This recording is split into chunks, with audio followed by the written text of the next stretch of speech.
આકાશવાણી સમાચાર બકુલા પરમાર વાંચે છે. સૌપ્રથમ મુખ્ય સમાચાર.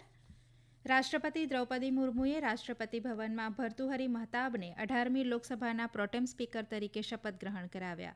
શ્રી મહતાબે અન્ય સાંસદોને શપથ લેવડાવ્યા. પ્રધાનમંત્રી નરેન્દ્ર મોદીએ તેમની સરકાર દેશની સેવા કરવા અને લોકોની આકાંક્ષાઓને પૂર્ણ કરવા સતત પ્રયાસ કરશે તેમ જણાવ્યું. નવી દિલ્હીમાં આજે મહત્વપૂર્ણ ખનીજ બ્લોક્સની હરાજીના ચોથા તબક્કાની શરૂઆત થશે. હવામાન વિભાગે આગામી 5 દિવસ સુધી દક્ષિણ ભારતમાં ભારે વરસાદની શક્યતા વ્યક્ત કરી અને આઈસીસી T20 ક્રિકેટ વિશ્વકપમાં વેસ્ટ ઇન્ડિઝને હરાવી દક્ષિણ આફ્રિકા સેમીફાઇનલમાં પહોંચ્યું. ભારત અને ઓસ્ટ્રેલિયા વચ્ચે આજે સાંજે મેચ રમાશે. સમાચાર વિગતવાર.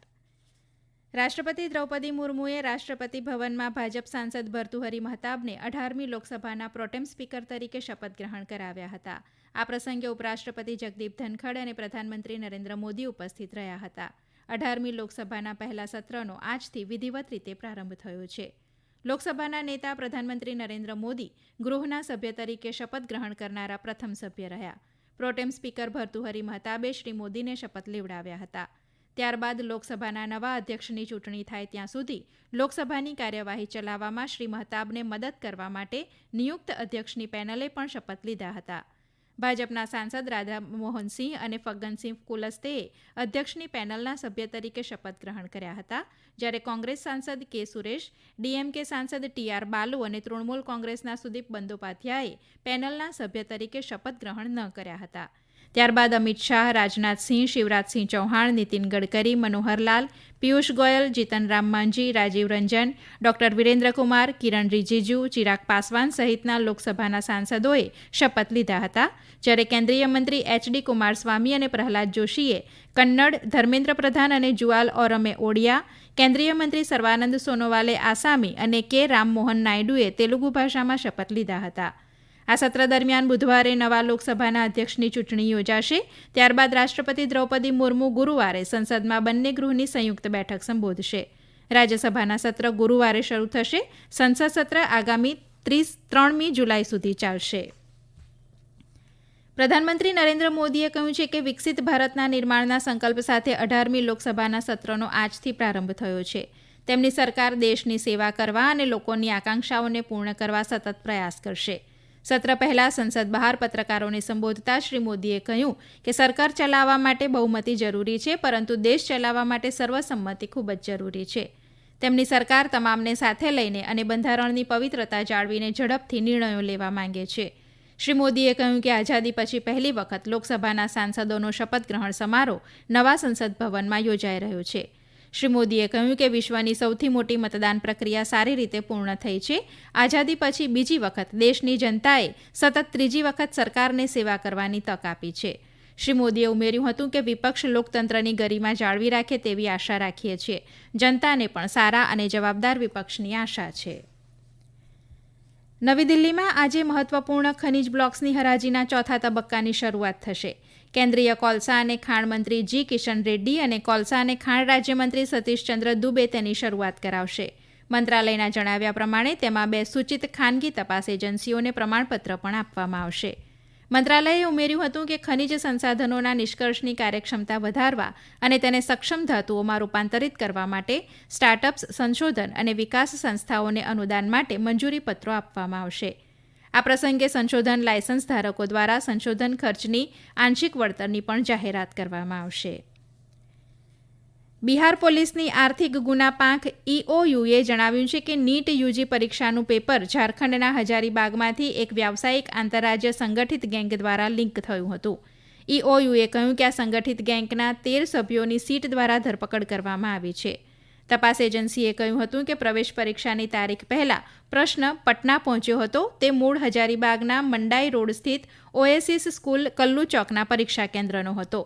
EOUએ જણાવ્યું હતું કે પેપર લીક કેસના 2 મુખ્ય સૂત્રધારની ધરપકડ કરવામાં આવી છે, જેમાંના એક માસ્ટર માઇન્ડ બલદેવ કુમાર ઉર્ફે ચિન્ટુની ગઈકાલે ઝારખંડના દેવઘરમાંથી ધરપકડ કરવામાં આવી હતી.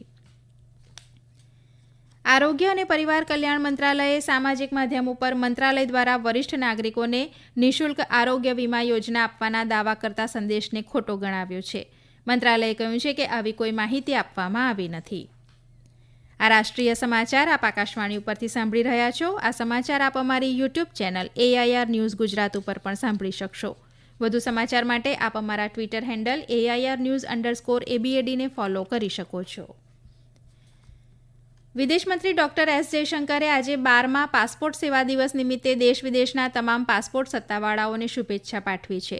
સામાજિક માધ્યમથી ડોક્ટર જયશંકરે નાગરિક કેન્દ્રિત વિદેશ નીતિના ભારતના લક્ષ્યને આગળ વધારવામાં તેમના પ્રયાસોની પ્રશંસા કરી હતી. તેમણે કહ્યું કે વિદેશ મંત્રાલય પાસપોર્ટ સેવાઓને વધુ સમયસર, વિશ્વસનીય, સુલભ, નાગરિક મૈત્રીપૂર્ણ, પારદર્શક અને સુલભ બનાવવાની તેની પ્રતિબદ્ધતાનો પુનરોચ્ચાર કરે છે. મંત્રાલયે ગત વર્ષે લગભગ 1,65,00,000 જેટલી પાસપોર્ટ સંબંધિત સેવાઓ આપી હતી.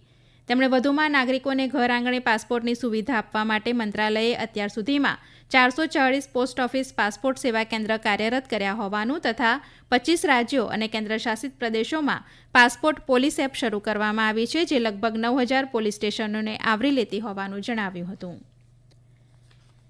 તામિલનાડુમાં રામેશ્વરમના માછીમારો શ્રીલંકન નૌકાદળ દ્વારા પકડાયેલા 22 માછીમારોને મુક્ત કરવાની માંગણી સાથે આજે એક દિવસની હડતાલ ઉપર ઉતર્યા છે. અગાઉ આ 22 માછીમારોને આંતરરાષ્ટ્રીય જળસીમામાં પ્રવેશવા બદલ શ્રીલંકાના નૌકાદળે ઘેરી લીધા હતા. તેમને જાફના કોર્ટમાં સોંપવામાં આવ્યા હતા.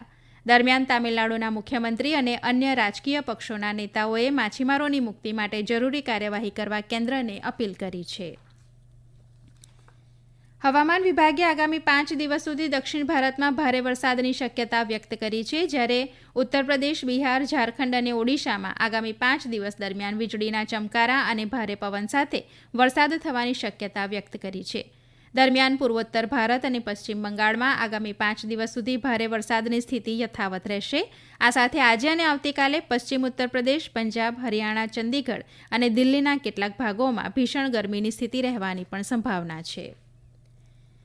વાર્ષિક અમરનાથ યાત્રા આગામી 29મી જૂનથી શરૂ થશે, જે અંતર્ગત જમ્મુ કાશ્મીરમાં કાશ્મીર આરોગ્ય સેવાઓના નિયામક ડોક્ટર મુશ્તાક અહેમદ રાથરેએ ચંદનવાડી બેઝ કેમ્પ હોસ્પિટલથી શેષનાગ બેઝ કેમ્પ હોસ્પિટલ વચ્ચે આવતી બેઝ હોસ્પિટલોમાં આરોગ્ય સંભાળ સુવિધાઓનું નિરીક્ષણ કર્યું હતું. તેમણે આરોગ્ય સંભાળ સેવાઓની સરળ કામગીરી માટે જરૂરી સ્ટાફ, દવાઓ, સાધનો અને અન્ય સુવિધાઓની ઉપલબ્ધતાના સંદર્ભની સમીક્ષા કરી હતી. શ્રી રાથરેએ વિવિધ ફરિયાદો સાંભળી તેના નિરાકરણ માટે સંબંધિત અધિકારીઓને નિર્દેશ આપ્યા હતા. રશિયામાં 2 ધાર્મિક સ્થળ ઉપર બંદૂકધારીઓએ કરેલા હુમલામાં 15 જેટલા પોલીસ અધિકારીઓ, એક સુરક્ષા કર્મચારી અને એક પાદરીનું મોત થયું હોવાના અહેવાલ છે, જ્યારે 6 હુમલાખોરો માર્યા ગયા છે અને પોલીસ અન્ય હુમલાખોરોની શોધ કરી રહી છે. જોકે હજુ સુધી કોઈ જૂથે આ હુમલાની જવાબદારી સ્વીકારી નથી. આ મામલે રશિયાની તપાસ સમિતિએ આતંકવાદીઓને શોધવાની કામગીરી શરૂ કરી છે. ICC T20 ક્રિકેટ વિશ્વકપમાં આજે સવારે રમાયેલી સુપર 8ની મેચમાં દક્ષિણ આફ્રિકાએ વેસ્ટ ઇન્ડિઝને 3 વિકેટથી હરાવી સેમીફાઇનલમાં પ્રવેશ કર્યો છે. પહેલા બેટિંગ કરતા વેસ્ટ ઇન્ડિઝે 20 ઓવરમાં 8 વિકેટ ગુમાવી 135 રન બનાવ્યા હતા. જવાબમાં દક્ષિણ આફ્રિકાની ટીમે 16.1 ઓવરમાં 7 વિકેટ ગુમાવી 124 રન બનાવ્યા હતા. ત્યારબાદ વરસાદ શરૂ થયો હતો અને ડકવર્થ લુઇસ નિયમના આધારે દક્ષિણ આફ્રિકાને વિજેતા જાહેર કરવામાં આવ્યું હતું. જ્યારે સુપર 8ની અન્ય એક મેચ આજે રાત્રે 8 વાગે સેન્ટ લુઇસ ખાતે ભારત અને ઓસ્ટ્રેલિયા વચ્ચે રમાશે. ભારતીય મહિલા ક્રિકેટ ટીમે ત્રીજી અને અંતિમ એક દિવસીય મેચમાં દક્ષિણ આફ્રિકાને 6 વિકેટે હરાવી શ્રેણી 3-0થી જીતી લીધી છે. ગઈકાલે બેંગલુરુના M ચિન્નાસ્વામી સ્ટેડિયમ ખાતે રમાયેલી મેચમાં દક્ષિણ આફ્રિકાએ ટોસ જીતીને પ્રથમ બેટિંગ કરવાનો નિર્ણય લીધો હતો. ભારતની ઓલરાઉન્ડર દીપ્તિ શર્માએ 27 રનમાં 2 વિકેટ લઈને દક્ષિણ આફ્રિકાની ટીમને 215 રન ઉપર સીમિત રાખી હતી. ભારતની સ્મૃતિ મંધાનાએ માત્ર 83 બોલમાં 90 રન કરીને ભારતને આસાન જીત અપાવી હતી.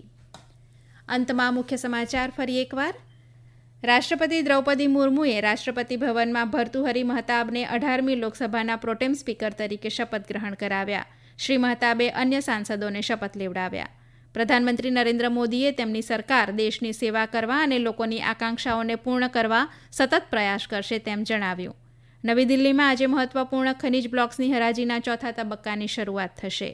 હવામાન વિભાગે આગામી 5 દિવસ સુધી દક્ષિણ ભારતમાં ભારે વરસાદની શક્યતા વ્યક્ત કરી અને ICC T20 ક્રિકેટ વિશ્વકપમાં વેસ્ટ ઇન્ડિઝને હરાવી દક્ષિણ આફ્રિકા સેમીફાઇનલમાં પહોંચ્યું. ભારત અને ઓસ્ટ્રેલિયા વચ્ચે આજે સાંજે મેચ રમાશે. આકાશવાણી ઉપરથી સમાચાર પૂરા થયા.